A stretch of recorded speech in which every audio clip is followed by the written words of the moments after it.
বলো হরি বল, ফেটে গেল কালিরামের ঢোল। বলো হরি বল। কি করছো আমার জান? এই সরো এখান থেকে, তোমার মুখটা দেখতে ইচ্ছে করে না আমার, ঘৃণা লাগে।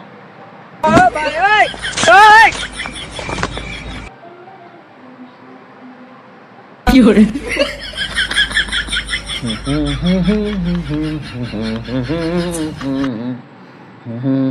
কি করছো জান? এই এটা তুমি কি করছো? কেন?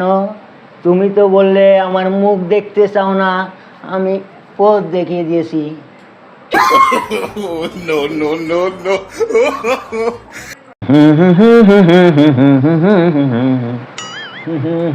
এই কখন থেকে চিৎকার করে যাচ্ছি, এখানে মাথায় শান্তি চলো, কথা শুনতে পাচ্ছ না?